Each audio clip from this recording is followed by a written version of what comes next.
Sarah Martinez adjusted her reading glasses and glanced at the clock on her desk. Another late night at the accounting firm, surrounded by endless spreadsheets and tax documents. Her colleagues had long since gone home to their families, leaving her alone with the soft hum of fluorescent lights and the distant sound of traffic from the street below. At 34, Sarah seemed to blend seamlessly into the background of corporate America. Her brown hair was always neatly pulled back in a simple ponytail, and her wardrobe consisted of conservative blazers and sensible flats. She drove a modest sedan, lived in a quiet suburban apartment, and had never been late for a meeting in her 8 years at Henderson and Associates. What her didn't know was that every weekend, Sarah disappeared completely. She told them she was visiting her elderly mother in Pennsylvania, a story that explained her Monday morning absence from office gossip about weekend adventures. The truth was far more extraordinary. Sarah had spent 12 years as one of the Air Force's most decorated fighter pilots before quietly transitioning to civilian life. She had flown over 200 combat missions, earned the Distinguished Flying Cross twice, and had been personally commended by 3 different generals. Her call sign had been Phoenix because of her uncanny ability to emerge victorious from impossible situations. The decision to leave the military hadn't been easy. After losing her wingman in a training accident, Sarah found herself questioning everything. The investigation cleared her of any wrongdoing, but the guilt consumed her. She needed a complete change, something as far removed from the cockpit as possible. Accounting seemed perfect in its predictability and safety. Her supervisor knocked on the door frame. "Sarah, you're here late again. Don't you have a life outside this place?" Sarah looked up with a tired smile. "Just finishing up the account. You know how it is during tax season." Shook her head sympathetically. "You're too dedicated for your own good. My daughter is about your age, and she's always out at clubs or traveling. When's the last time you did something exciting?" If only she knew, Sarah thought. Just last weekend, Sarah had been at an underground air show in Nevada, where former military pilots gathered to share stories and occasionally take vintage aircraft for test flights. She had spent Saturday afternoon in the cockpit of a restored P-51 Mustang, feeling the familiar rush of acceleration and the perfect balance of man and machine. "I'm pretty content with quiet evenings," Sarah replied diplomatically. The accounting firm occupied the 20th floor of a downtown office building, and Sarah's cubicle was positioned near the large windows overlooking the city. Sometimes, when military aircraft flew overhead during training exercises, she would pause in her work and track their flight paths. Her colleagues would barely glance up, but Sarah could identify each aircraft type from the sound of its engines alone. Her apartment reflected her double life in subtle ways. The living room looked like any other young professional's space, with IKEA furniture and motivational posters about teamwork and success. But hidden in her bedroom closet, carefully stored in a climate-controlled case, was her flight suit. The patches had been removed, but she couldn't bring herself to throw it away. The most telling detail was her morning routine. While her neighbors were stumbling to their coffee makers, Sarah was completing a rigorous fitness regimen that maintained her pilot-ready physical condition. Push-ups, pull-ups, and a 5-mile run were as essential to her day as brushing her teeth. She told anyone who asked that she was training for a marathon, another harmless deception. Her flying skills remained sharp through monthly visits to a small private airfield 3 hours outside the city. The owner, a retired Navy pilot named Tom Bradley, had become one of her few confidants. He maintained several aircraft and allowed qualified pilots to rent time in exchange for help with maintenance and flight instruction. "You're wasting your talents pushing papers," Tom would tell her regularly. "The sky misses you, Phoenix." But Sarah was determined to maintain her new identity. She had built careful barriers between her past and present, creating a life where the most dangerous thing she encountered was a paper cut from filing documents. Her saw her as reliable but unremarkable. She participated in office birthday celebrations and contributed to group gifts, but never shared personal stories that might reveal her background. When conversations turned to military topics or aviation news, she would listen politely while offering generic comments that revealed no specialized knowledge.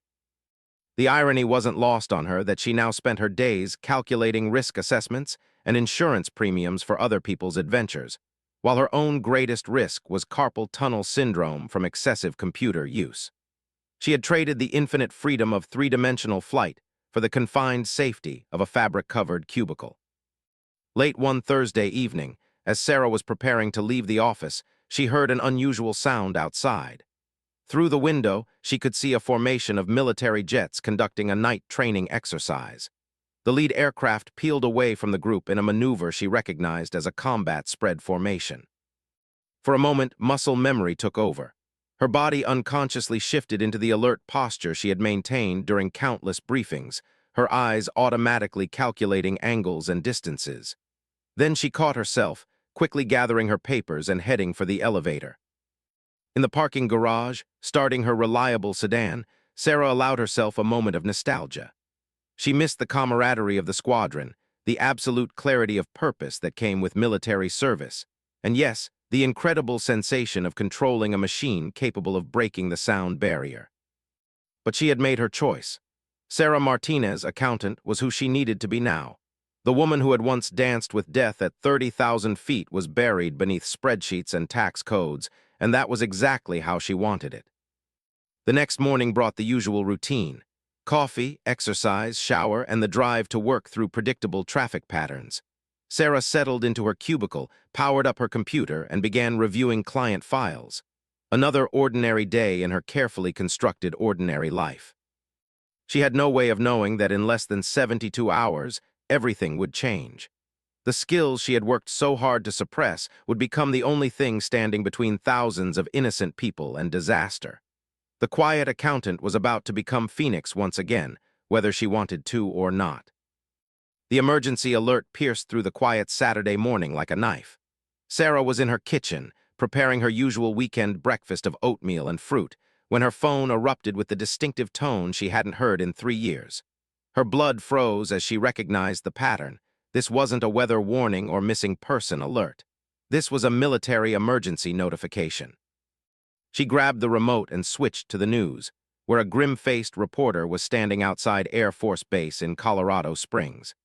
"We're receiving unconfirmed reports of a terrorist attack on the base's command center.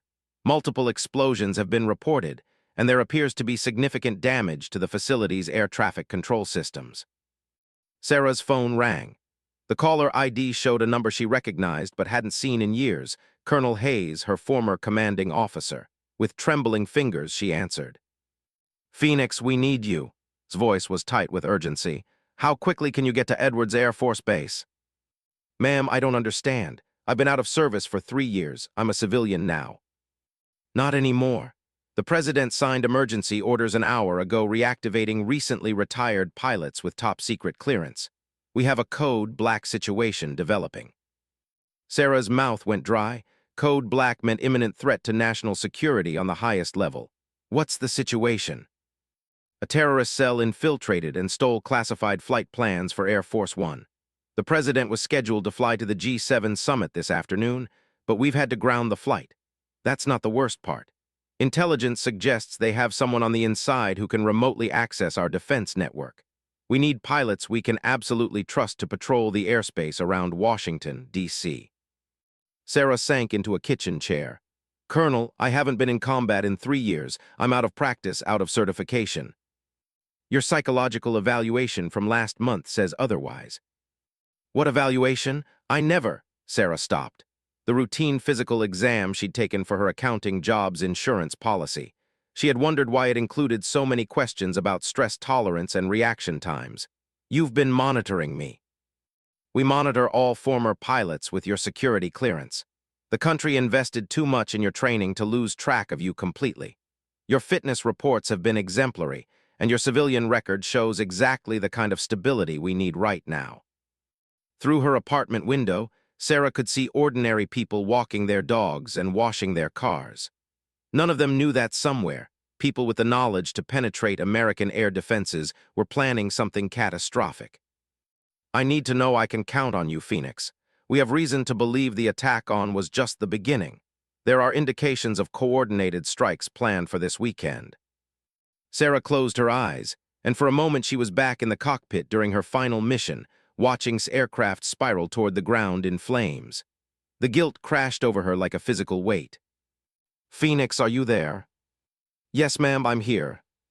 "I know what you're thinking about. Wouldn't want you to let fear keep you grounded when your country needs you. 2 hours later, Sarah was on a military transport heading west. She had left her apartment exactly as it was, with dirty breakfast dishes in the sink and unfolded laundry on her bed. The only personal items she brought were a photo of her parents and the Christopher medal her grandmother had given her before her first deployment. Edwards Air Force Base looked exactly as she remembered: flat desert landscape punctuated by massive hangars and the geometric precision of runways stretching toward distant mountains. The difference was the level of activity. Personnel moved with the controlled urgency that indicated a major operation. Colonel Hayes met her at the transport. She looked older, with more gray in her hair and deeper lines around her eyes, but her bearing was as sharp as ever. "Good to see you, Sarah." The use of her real name instead of her call sign felt strange after the formal military conversation earlier. "How bad is it really?" "Bad enough that we're pulling accountants out of civilian life." His attempt at humor fell flat. "The intelligence we're getting suggests a multi-pronged attack. The infiltration was designed to gather information about our defensive capabilities around D.C. We think they're planning to use our own systems against us." They walked toward a briefing room filled with pilots Sarah didn't recognize. Most looked young, probably recent graduates from flight school. A few appeared to be fellow reactivated veterans, their eyes carrying the same mixture of determination and apprehension she felt. "Your aircraft is being prepared now," continued. "F-22 Raptor fully loaded. You'll be leading a formation of 6 aircraft in a defensive patrol over the Washington metropolitan area." Sarah's step faltered. "Leading? Colonel, these other pilots have been active. They know current protocols and they also don't have your combat experience or your instinctive understanding of air-to-air tactics. We need someone who can think 3 moves ahead, not just follow orders." The briefing was classified at levels that made Sarah's former clearance seem elementary. Satellite images showed unusual movement patterns at several locations around the country.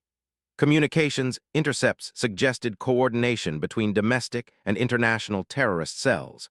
Most disturbing were indications that the attackers had detailed knowledge of Air Force response protocols. "We believe there will be multiple aircraft involved," the intelligence officer explained. "Stolen civilian aircraft modified with military-grade equipment, possibly including surface-to-air missiles. Their goal appears to be overwhelming our defensive response by attacking multiple targets simultaneously." Sarah studied the projected flight paths on the screen. The tactics looked familiar, classic military doctrine for penetrating defended airspace. Whoever planned this had serious training. "When do we launch?" "Wheels up in 90 minutes. Your wingmen are being briefed separately. Phoenix, I need to be clear about something." His voice dropped to a whisper.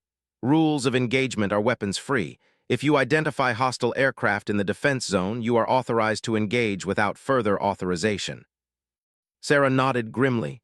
She understood. In her accounting life, the most serious decision she made was whether to recommend an audit. Now she might have to make life-or-death choices while traveling at twice the speed of sound. The flight suit felt both foreign and familiar as she pulled it on. Her hands remembered the ritual of checking each piece of equipment, testing communication systems, and reviewing emergency procedures. The Christopher medal hung around her neck, hidden beneath layers of high-tech fabric designed to keep her alive in hostile environments.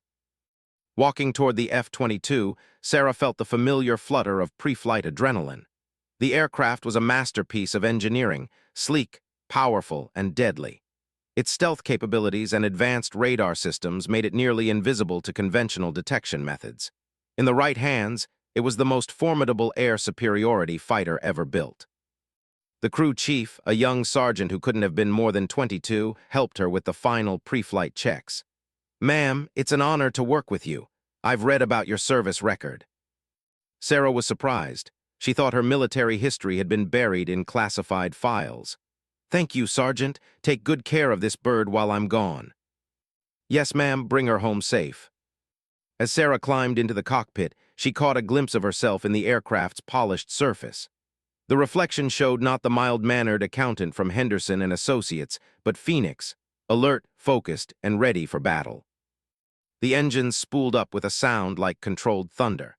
Through her headset, she could hear air traffic control coordinating her formation's departure with civilian aircraft in the area. In a few minutes, she would be airborne, responsible for protecting millions of innocent people who had no idea their lives might depend on a woman they'd never heard of. Her radio crackled with the voice of her number 2, call sign Viper. "Phoenix, this is Viper. Formation ready for departure." Sarah took a deep breath and keyed her microphone. "Roger, Viper. Phoenix flight, prepare for takeoff. We have work to do." The F-22 climbed through thin clouds at 37,000 feet, its powerful engines pushing Sarah back into her seat with familiar force. Below, the landscape of Colorado gave way to the plains of Kansas as Phoenix flight headed east toward Washington, D.C. The formation of 6 aircraft maintained perfect spacing, their radar signatures virtually invisible to conventional detection. Sarah's radio crackled with updates from AWACS control. "Phoenix flight, we're tracking multiple unidentified aircraft approaching the capital from 3 different vectors. Estimated time to intercept, 47 minutes. "Phoenix copies," Sarah responded, her voice steady despite the adrenaline coursing through her system. "Request specific target information." "Stand by, Phoenix. We're getting conflicting data from our ground radar. Something's interfering with our systems." That confirmed Sarah's worst fears. The terrorists had somehow compromised the air defense network, making it nearly impossible to distinguish between friendly and hostile aircraft. They would be flying blind into a trap designed by people who understood American military capabilities. Through her canopy, Sarah could see Viper maintaining formation off her right wing. The young pilot had impressed her during the brief pre-flight meeting with his technical knowledge and calm demeanor. But combat was different from training, and there was no way to know how anyone would react until bullets started flying. "Phoenix, this is AWACS. We're showing multiple civilian aircraft declaring emergencies and requesting immediate landing at National. Can't confirm if these are legitimate emergencies or hostile aircraft using civilian call signs." Sarah's mind raced through the possibilities. Force down the wrong aircraft and innocent people would die. Miss a hostile aircraft and the consequences could be catastrophic. The terrorists had created a scenario where any decision could be wrong. AWACS, Phoenix requesting permission to visually identify suspect aircraft before engagement. Negative, Phoenix. Time constraint won't allow visual identification. We need immediate intercept of any aircraft not following prescribed flight paths. Sarah closed her eyes for a moment, fighting back memories of. He had died following orders without question, trusting that command had complete information. She wouldn't make the same mistake. AWACS, Phoenix breaking protocol. I'm going to visual range before engaging any targets. Phoenix, you are ordered to maintain current intercept course and engage targets as directed. AWACS, Phoenix declining those orders. I have 6 aircraft and civilian lives to consider. We do this smart or not at all. The radio was silent for several tense seconds. Then Colonel Hayes's voice came through on a secure channel. "Phoenix, you have operational control. Trust your judgment." Sarah felt a weight lift from her shoulders. Was giving her permission to fly this mission the way her experience told her was right, regardless of what the computers and analysts said from their safe locations hundreds of miles away. "Phoenix flight new plan," Sarah announced to her formation. "We split into 3 elements of 2 aircraft each. Viper and I take the northern approach. Falcon and Eagle take the southern route. Hawk and Ranger cover the western approach. Visual identification mandatory before engagement. If you're not 100% certain of hostile intent, you hold fire." "Phoenix, this is Falcon. What about our orders from AWACS?" "Falcon, I'm assuming full responsibility for this decision. We protect civilian aircraft and engage only confirmed hostile targets. Everyone copy." 5 voices acknowledged her orders. Sarah hoped she was making the right choice. In combat, split-second decisions had consequences that lasted forever. 20 minutes later, Sarah spotted the first suspect aircraft. A small business jet was flying erratically toward National Airport, broadcasting an emergency frequency that claimed engine failure. But Sarah's trained eye noticed the aircraft's flight path was too controlled, too purposeful for a genuine emergency. "Viper, Phoenix, take a close look at that citation at our 2 o'clock. Viper moved his aircraft closer to the business jet. "Phoenix, I'm seeing external modifications that don't belong on a civilian aircraft. Looks like missile mounted under the wings." Sarah's blood ran cold.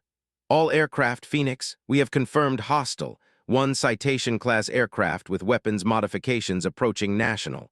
I'm moving to intercept. She pushed her throttles forward and dove toward the business jet. Her radar warning receiver remained silent. The Citation had no idea it was being hunted by an invisible predator. Sarah armed her weapons systems and prepared to engage.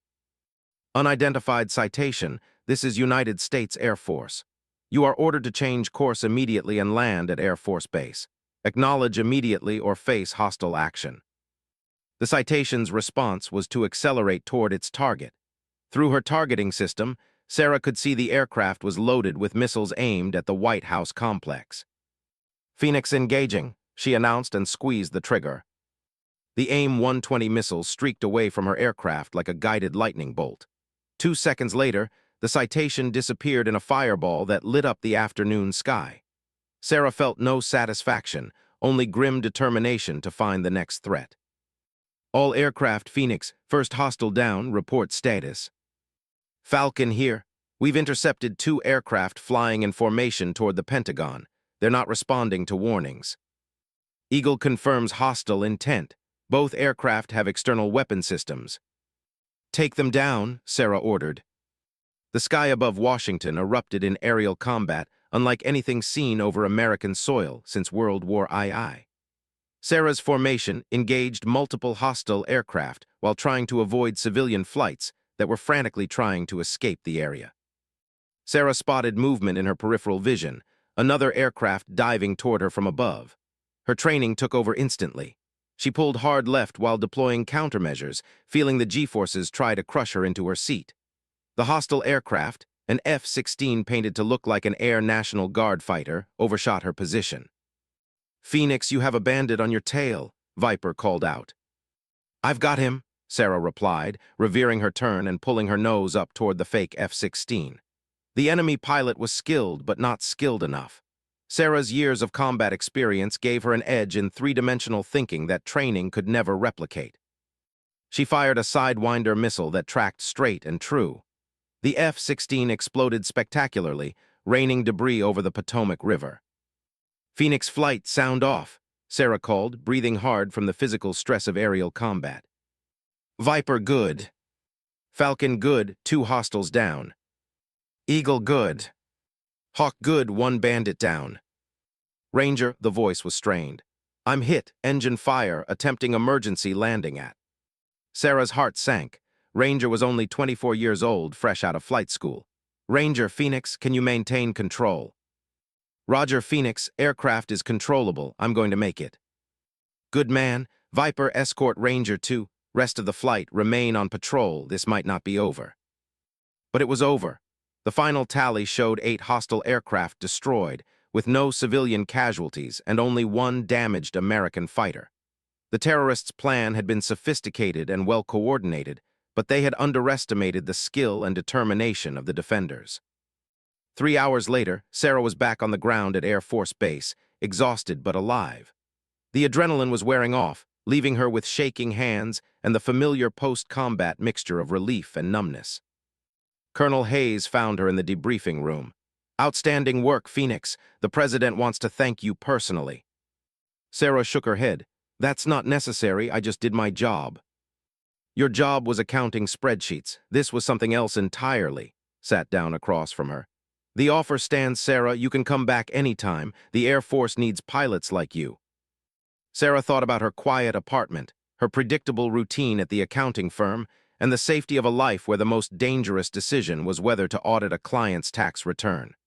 Then she thought about today, the clarity of purpose, the absolute certainty of protecting innocent people, and the feeling of being exactly where she belonged. I need some time to think about it. Take all the time you need. But remember, some people are meant to live ordinary lives. Others are meant to extraordinary things when ordinary people need protection.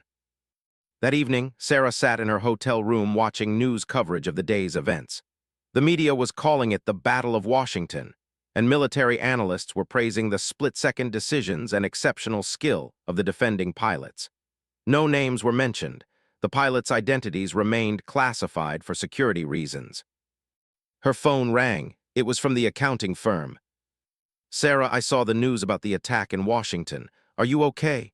Were you anywhere near that? Sarah smiled at the irony. I'm fine, I was involved in the situation, but everything worked out. Thank God, what an awful thing. Thank goodness we have brave military pilots protecting us. Yes, Sarah agreed quietly. Thank goodness we do. She ended the call and looked out her hotel window at the lights of Washington, D.C. Millions of people were going about their evening routines, completely unaware of how close they had come to disaster. They were safe because a small group of pilots had been willing to risk everything to protect them. Sarah made her decision. Monday morning, she would submit her resignation to Henderson and Associates. The accounting world would survive without her, but the country might not survive without pilots who understood that some things were more important than personal safety. Phoenix was coming home,